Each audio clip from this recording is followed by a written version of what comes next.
नमस्कार दोस्तों, break exam में आप सभी का स्वागत है। करंट अफेयर मई 2023।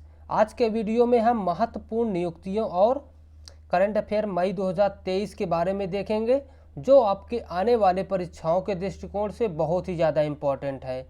तो चलिए वीडियो शुरू करते हैं। सबसे पहले देख लेते हैं, हाल ही में LIC के अध्यक्ष पद पर किसे नियुक्त किया गया है। तो इसका सही जवाब क्या है? ऑप्शन सी, सिद्धार्थ मोहंती को। याद रखिएगा, सिद्धार्थ मोहंती को LIC के अध्यक्ष पद पर नियुक्त किया गया है। आइए इसकी व्याख्या देख लेते हैं। हाल ही में LIC के अध्यक्ष पद पर सिद्धार्थ मोहंती को नियुक्त किया गया है। भारतीय जीवन बीमा निगम या LIC भारत की सबसे बड़ी जीवन बीमा कंपनी है। देश की सबसे बड़ी निवेशक कंपनी के रूप में भी इसे जाना जाता है। यह पूरी तरह भारत सरकार के स्वामित्व में है और इसकी स्थापना की बात कर ली जाए तो 1956 में इसकी स्थापना हुई थी। वहीं इसके मुख्यालय भारत की वित्तीय राजधानी मुंबई में स्थित है। तो याद रखिएगा, इसका मुख्यालय भारत की वित्तीय राजधानी मुंबई में स्थित है। आइए बात कर लेते हैं अगले प्रश्न की। रिपोर्टर्स विदाउट बॉर्डर्स द्वारा विश्व प्रेस स्वतंत्रता सूचकांक 2023 में भारत को कौन सा स्थान मिला है। तो इसका सही जवाब क्या है? Option A, 161। याद रखिएगा, रिपोर्टर्स विदाउट बॉर्डर्स द्वारा विश्व प्रेस स्वतंत्रता सूचकांक में भारत को 161वां स्थान मिला है। आइए इसकी व्याख्या देख लेते हैं। विश्व प्रेस स्वतंत्रता सूचकांक प्रतिवर्ष 3 मई को मनाया जाता है। इस दिवस के उपलक्ष्य में रिपोर्टर्स विदाउट बॉर्डर्स द्वारा विश्व प्रेस स्वतंत्रता सूचकांक 2023 प्रकाशित किया गया। 180 देशों के सूचकांक में 36.62 अंक के साथ भारत 161वें स्थान पर है। वहीं भारत की 2022 में रैंक की बात कर ली जाए तो 150 थी। आइए आगे देख लेते हैं। वर्ष 1993 में संयुक्त राष्ट्र महासभा द्वारा इस दिवस की घोषणा की गई। वर्ष 1991 में यूनेस्को के आम सम्मेलन की सिफारिश के बाद इसकी घोषणा की गई थी। याद रखिएगा, ये संयुक्त राष्ट्र महासभा द्वारा इसकी घोषणा की गई थी। वहीं आगे देख लेते हैं, यह दिवस वर्ष 1991 के विंडहोक घोषणा को भी चिन्हित करता है, जो कि यूनेस्को द्वारा घोषणा की गई थी। और इस वर्ष की थीम की बात कर ली जाए तो इस वर्ष की थीम है shaping future of rights, freedom of expression is a driver for all other human rights. तो ये इस वर्ष की इसकी थीम है। आइए आगे बात कर लेते हैं। शीर्ष तथा सबसे खराब प्रदर्शन करने वाले देश, तो नॉर्वे, आयरलैंड, डेनमार्क सबसे बेहतर प्रदर्शन करने वाले शीर्ष 3 देश हैं। इस सूची में वियतनाम, चीन और उत्तर कोरिया सबसे निचले पायदान पर स्थित हैं। तो याद रखिएगा, इस सूची में सबसे शीर्ष देश है नॉर्वे, आयरलैंड, डेनमार्क। वहीं सबसे निचले स्तर पर उत्तर कोरिया स्थित है और उसके जस्ट ऊपर चीन स्थित है। वहीं भारत के पड़ोसी देशों की बात कर ली जाए कि भारत के पड़ोसी देशों का प्रदर्शन क्या रहा है, तो यहाँ पर श्रीलंका ने भी 2022 के 146वें की तुलना में इस वर्ष की सूचकांक रैंकिंग में 135वां स्थान प्राप्त किया है। वहीं पाकिस्तान की बात कर ली जाए तो पाकिस्तान का 150वां स्थान है, जो कि भारत से काफ़ी बेहतर है। अन्य 3 देशों की तुलना की जाए तो तजाकिस्तान 153वें स्थान पर, भारत 161वें स्थान पर, तुर्की 165वें स्थान पर आदि सबसे खराब स्थितियां दिखाई गई हैं। आगे देख लेते हैं अगले प्रश्न को। तो फोर्ब्स की दुनिया के सबसे ज़्यादा कमाई करने वाले खिलाड़ी कौन बने हैं। तो इसका सही जवाब क्या है? Option B, Cristiano Ronaldo. ये फोर्ब्स की दुनिया के सबसे ज़्यादा कमाई करने वाले खिलाड़ी बने हैं। आइए इसकी व्याख्या देख लेते हैं।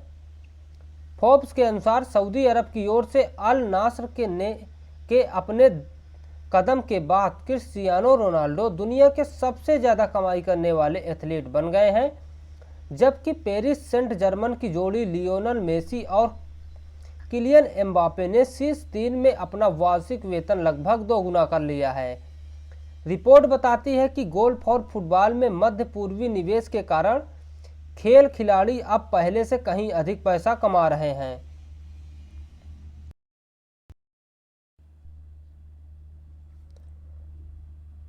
अगले प्रश्न की बात कर लेते हैं। तो हाल ही में कांस फिल्म फेस्टिवल 2023 में मानद पाम डी ओर से किसे सम्मानित किया गया है? तो इसका सही आंसर क्या है? ऑप्शन बी, माइकल डगलस को कांस फिल्म फेस्टिवल 2023 में पाम डी ओर से सम्मानित किया गया है। आइए बात कर लेते हैं इसके अन्य पुरस्कारों की। तो कांस 2023 के विजेताओं की पूरी सूची। पाम डी ओर से किस फिल्म को पुरस्कृत किया गया है? तो एनाटॉमी ऑफ ए फॉल। वहीं ग्रैंड पिक्स से किस व्यक्ति को सम्मानित किया गया है? तो ये जोनाथन ग्लेजर को सम्मानित किया गया है और ये the zone of interest director के डायरेक्टर हैं। आगे देख लेते हैं जूरी पुरस्कार में किसको सम्मानित किया गया है?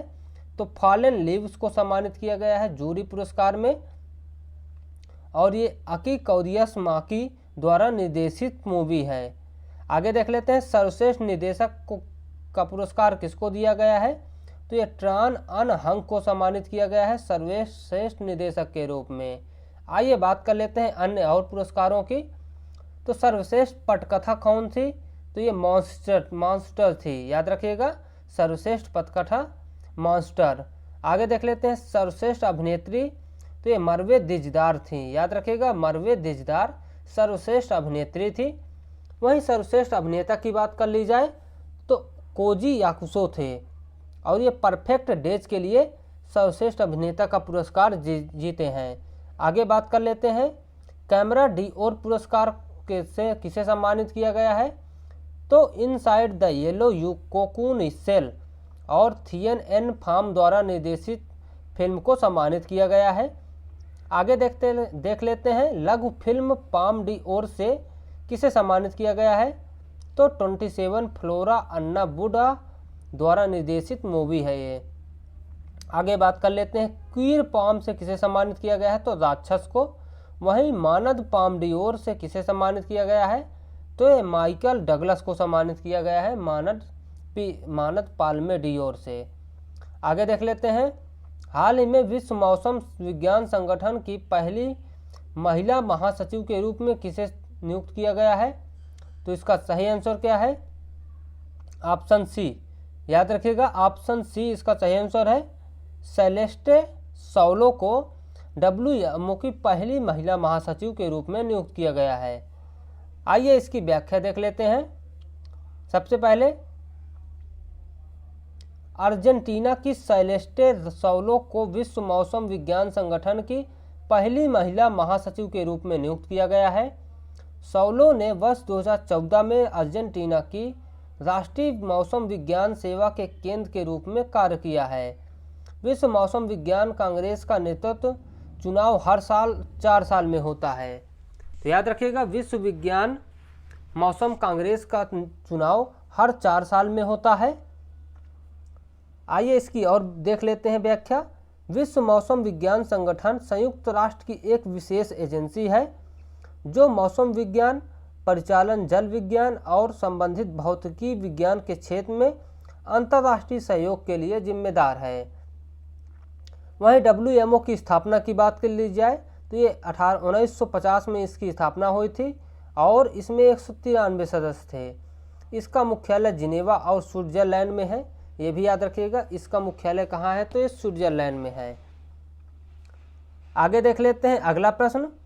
हाल ही में वर्ष 2023 का सबसे शक्तिशाली चक्रवात मोचा आया है, इसका नामकरण किस देश ने किया है? तो इसका सही जवाब क्या है? Option A, Yanam. याद रखिएगा, यनम ने मोचा नामक चक्रवात का नामकरण किया है। आइए इसकी व्याख्या देख लेते हैं। चक्रवात मोचा, जिसने हाल ही में म्यांमार को सबसे ज़्यादा प्रभावित किया है, को भारतीय मौसम विज्ञान विभाग द्वारा अत्यधिक गंभीर चक्रवाती तूफान और विश्व भर की मौसम वेबसाइट जूम अर्थ द्वारा सुपर साइक्लोन के रूप में वर्गीकृत किया गया है। इसका नामकरण की बात कर ली जाए तो यनम ने मोचा इसका नाम सुझाया है, जिसका उच्चारण मोखा के रूप में किया जाना चाहिए। इस चक्रवात का नाम लाल सागर के एक बंदरगाह के शहर के नाम पर रखा गया है, जो अपने कॉफ़ी उत्पादन के लिए जाना जाता है। इस शहर को लोकप्रिय पेय कैफे मोचा के नाम से प्रसिद्ध है। तो याद रखिएगा, इस शहर का नाम लोकप्रिय पेय कैफे मोचा के रूप में प्रसिद्ध है और इसी के नाम पर इस चक्रवात का नाम चक्रवात मोचा रख दिया गया है। आइए देख लेते हैं चक्रवातों की। देख सकते हो बंगाल की खाड़ी में ये म्यांमार के पास आया हुआ चक्रवात है और ये ट्रॉपिकल साइक्लोन के बारे में देख लेते हैं। तो यहाँ पर ये चक्रवात की आई है और ये देख लीजिए एंटी क्लॉकवाइज अर्थात काउंटर क्लॉकवाइज इसका ऐसे क्रम होता है, उत्तरी गोलार्ध में घड़ी की सुई के विपरीत दिशा में। तो इस प्रकार से यहाँ पर लो प्रेशर बनता है और ये हवाएं ऊपर की ओर उठती हैं। तो इस कारण से ये चक्रवात बंगाल की खाड़ी में आया हुआ है, याद रखिएगा। आगे देख लेते हैं। हाल ही में सीओ की विदेश मंत्रियों की बैठक का आयोजन कहाँ किया गया है? तो इसका सही आंसर क्या है? ऑप्शन ए, याद रखिएगा, गोवा। गोवा में हाल ही में सीओ की विदेश मंत्रियों की बैठक का आयोजन किया गया है। आगे देख लेते हैं। गोवा के वर्तमान मुख्यमंत्री प्रमोद सावंत हैं। वहीं वहां के राज्यपाल की बात कर ली जाए तो श्रीधरन पिल्लई जी हैं। वहीं सर्वप्रथम गोवा को पुर्तगाली गवर्नर अल्बुकर्क ने 1510 में जीत लिया और इसकी किलेबंदी करवाई। 1961 में पुर्तगाली गोवा को आज़ाद किए। इस प्रकार गोवा भारत का सबसे अंत में आज़ाद होने वाला राज्य बना। अंत में 56वां संविधान संशोधन 1987 द्वारा गोवा को भारतीय संघ में राज्य के रूप में शामिल किया गया। आगे देख लेते हैं। गोवा में सिग्मो फेस्टिवल और साओ जोजो फेस्टिवल मनाए जाते हैं। आगे बात कर ली जाए, इसकी राजधानी की बात कर ली जाए तो पणजी है और यहाँ की सबसे महत्वपूर्ण नदियाँ मांडवी और जुआरी हैं। इसके समुद्र तट को कोंकण तट कहते हैं और इसकी भाषा कोंकणी है। गोवा में फुगड़ी और देखनी नृत्य किए जाते हैं, याद रखिएगा। आगे देख लेते हैं अगला प्रश्न। 6 मई 2023 को आयोजित ऑपरेशन गोल्डन आर्ब्स का संबंध किससे है? तो इसका सही आंसर क्या है? ऑप्शन बी, किंग चार्ल्स तृतीय की ताजपोशी से है। याद रखिएगा, ऑपरेशन गोल्डन आर्ब्स का संबंध किंग चार्ल्स तृतीय की ताजपोशी से है। आइए इसकी व्याख्या देख लेते हैं। 6 मई 2023 को आयोजित ऑपरेशन गोल्डन आर्ब्स का संबंध ब्रिटेन के चार्ल्स तृतीय की ताजपोशी से है। वहीं अगला देख लेते हैं जल शक्ति अभियान।